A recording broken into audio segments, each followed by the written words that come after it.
Assalamualaikum warahmatullahi wabarakatuh. Perkenalkan, nama saya Dewi Rofiki Sumardi, guru PAI SD Negeri Binang 06 Bantarsari, mahasiswa PPG Darjat 3 tahun 2025 Win Salatiga, dan melaksanakan uji kinerja. Selamat menyaksikan.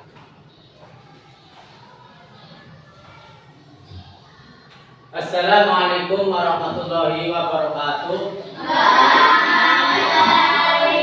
Waalaikumsalam warahmatullahi wabarakatuh. Bagaimana kabarnya anak hari ini?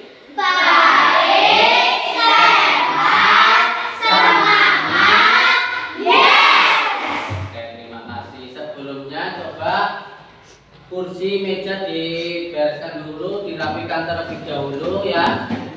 Mari kita berdoa terlebih dahulu. Dari kalian salah satu mimpin doa, silakan. Contohnya Jadilah ujung depan. Duduk siap, Fred. Berdoa mulai.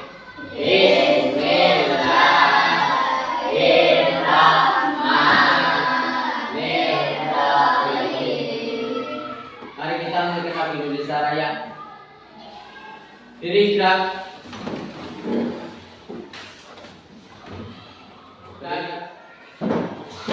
Anak-anak semua, mari kita baca surat Al-Kautsar bersama. Bismillahirrahmanirrahim. Pada hari ini sebelum pelajaran Pak absen dulu. Siapa yang tidak berangkat ya? Adila berangkat? Hadir. Satu haram. Yes. Terima kasih.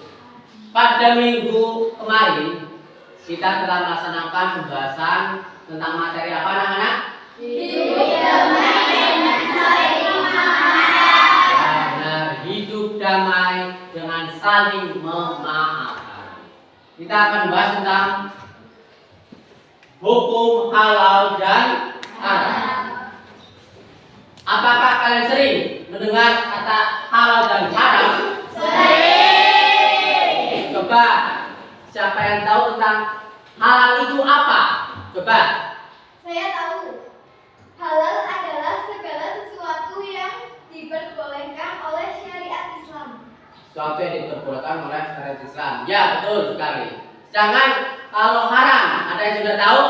Saya tahu. Ya, silakan. Haram adalah segala sesuatu yang dilarang oleh syariat Islam. Tujuan pembelajaran hukum dan haram itu adalah yang pertama, peserta didik mampu menjelaskan definisi halal dan haram. Yang kedua, peserta didik mampu menyebutkan dasar hukum halal dan haram. Ini ada sebuah gambar, ya. Yang sebelah kanan hukum halal, sebelah kiri hukum haram. Dari gambar ini kita bisa bayangkan, ya, kita bisa bayangkan, kita bisa pastikan bahwa yang halal dan haram itu sangat berbeda. Tapi sebelum mengetahui hal itu, kita juga harus mempunyai ilmunya terlebih dahulu. Di sini ada sebuah masalah, ya. Bayangkan seorang siswa membeli jajanan di minimarket. Ia menemukan makanan dan label asing tanpa sertifikasi halal. Temannya berkata, "Sudahlah, yang penting enak dimakan." Nah, dari masalah ini kita pasti membayangkan. Nah, yang pertama apa? Apa yang sebaiknya dilakukan oleh siswa tersebut? Apakah memakan saja? Apakah meninggalkan tidak usah dimakan? Yang kedua, bagaimana sikap seorang muslim dalam menghadapi situasi seperti ini? Nah, untuk menghadapi ini, untuk bisa memecahkan masalah ini, kita perlu ilmunya dari hukum-hukum dasarnya, sebab-sebab hukum halal dan penerapan-penerapannya. Bisa dipahami ya anak? Di sini ada definisi halal dan haram. Ada definisi umum dan definisi khusus. Definisi umum, halal diartikan boleh, dibolehkan atau dibenarkan. Sedangkan haram, haram artinya tidak diizinkan atau tidak dibolehkan. Ini secara umum, ya. Definisi khususnya apa?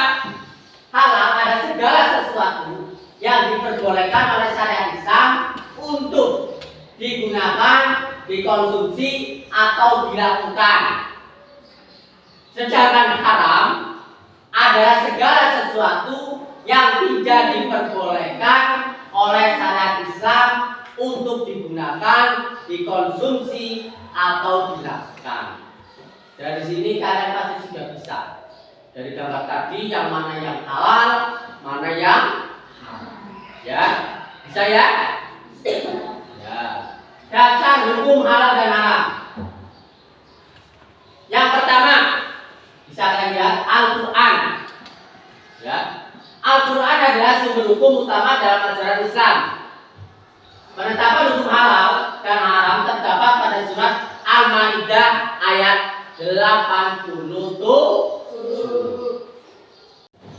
Yang kedua, dasar hukum halal dan haram adalah Al-Hadis.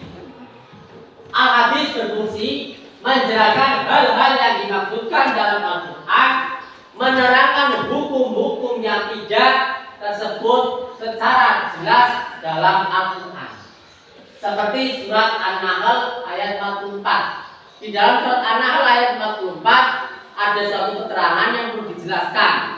Lah yang bisa menjelaskan ini melalui Al-Hadis. Sedangkan dasar hukum yang ketiga yaitu ijtihad.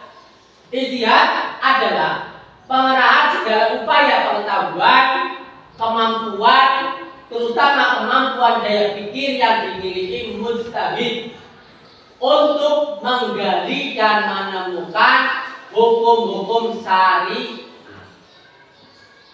Dipahami ya? Karena sebab-sebab halal dan haram. Bisa kalian lihat. Yang pertama zat asal. Contoh darah, bangkai, daging babi, daging hewan yang disembelih dengan menyebut tidak nama Allah. Ya. Yang kedua sifat asal. Contoh judi, jahat, syirik. Ya. Sekarang yang proses. Ini sebab-sebab haram-haram yang terakhir proses. Ini ada penerapan hukum halal dan haram. Ya. Yang pertama penerapan dalam sikap. Penerapan hukum halal dan haram belum secara menyeluruh dalam berbagai bidang kehidupan. Ini secara sikap, ya. Yang kedua, penerapan dalam perilaku. Contohnya apa? Membuang sampah sembarangan, termasuk perbuatan buruk, zalim kepada lingkungan dan bisa merugikan orang lain. Akan tetapi belum ada yang menghukuminya haram. Yang terakhir adalah penerapan dalam konsumsi. Kesadaran masyarakat muslim untuk mengkonsumsi halal semakin meningkat. Ya, ini adalah penerapan hukum halal dan haram yang bisa kita lakukan dalam kehidupan sehari-hari. Nah, di sini ada dua gambar. Ada sebuah contoh, ya. Coba di antara dua gambar ini, yang halal yang mana?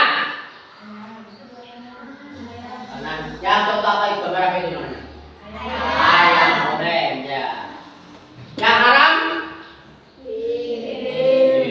Minum-minuman keras. Setelah penjelasan dari Pak Guru ini, ya. Coba apa saja dasar-dasar hukum halal dan haram? Coba yang menjawab? Saya. Ya. Ada 3, Al-Quran, hadis, dan ijtihad. Ya, betul sekali. Al-Quran, hadis, dan ijtihad. Yang kedua coba, tadi Pak Guru menerangkan juga kalian apa sebab-sebab hukum halal dan haram. Ya, habis. Batasan dan proses. Ya. Batasan dan proses. Selanjutnya, untuk penerapannya dalam kehidupan sehari-hari, di mana saja? Tadi Pak Guru sudah jelaskan. Coba. Saya. Ya, silakan. Penerapan dalam sikap, dalam perilaku, dan dalam konsumsi. Ya, bagus. Terima kasih. Tepuk tangan buat kita semua. Pak Guru akan memberikan sebuah KPD, ya.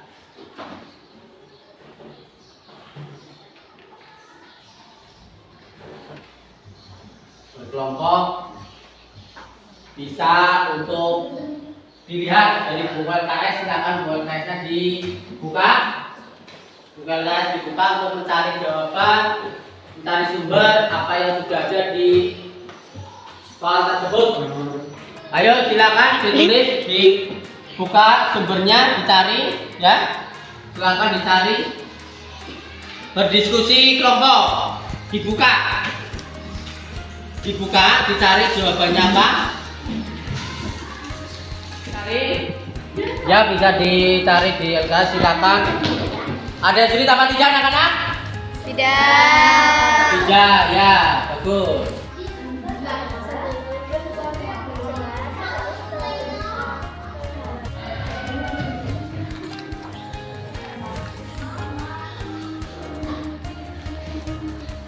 Kita ada hasil diskusi kalian. Silakan perwakilannya dibacakan. Arif membeli permen impor di toko online. Setelah sampai, ia membaca keterangan bahan bakunya terdapat gelatin. Ia ragu apakah gelatin itu berasal dari hewan yang halal atau tidak. Soal 1. Apa yang sebaiknya dilakukan Arif? Arif sebaiknya tidak mengonsumsinya dan memilih makanan yang jelas halal. Bisa dipahami anak-anak? Bisa. Jadi presentasi yang dilakukan oleh kelompok 2, ada yang mau menanggapi? Saya ingin bertanya. Ya, silakan. Apakah materi subhat? Subhat adalah sesuatu yang belum tentu halal maupun haram. Ya, benar sekali. Tepuk tangan buat kita semua. Silakan kembali. Ya. Untuk kesimpulannya pada pelajaran kali ini bahwa hukum halal dan haram itu ada dasar hukumnya, sebab-sebabnya untuk dalam penerapannya. Ya.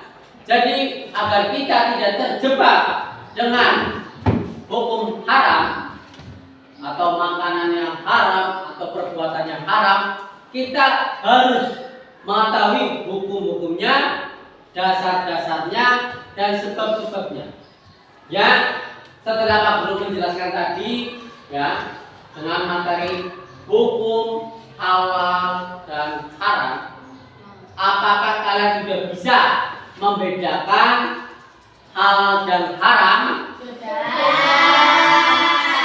Apakah kalian sudah bisa mencontohkan mana yang halal dan mana yang haram? Ya, bagus. Kalau sudah, coba kalian ini mengerjakan, ya, mengerjakan soal ini sendiri-sendiri ya. Sendiri-sendiri, jalan sendiri-sendiri.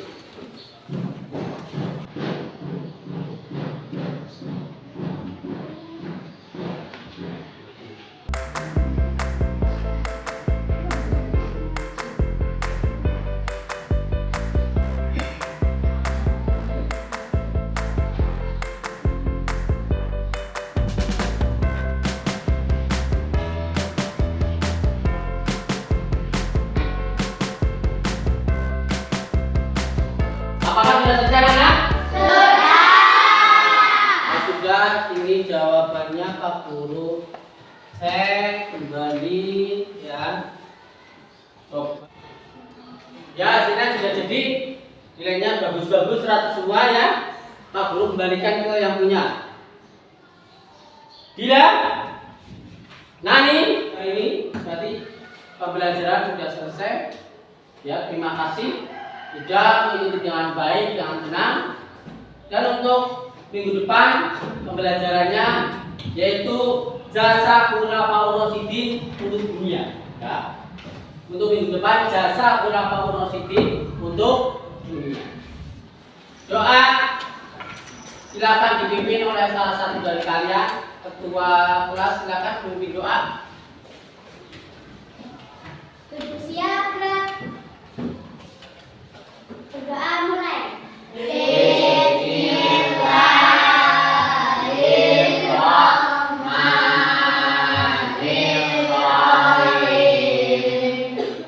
Kan kembali.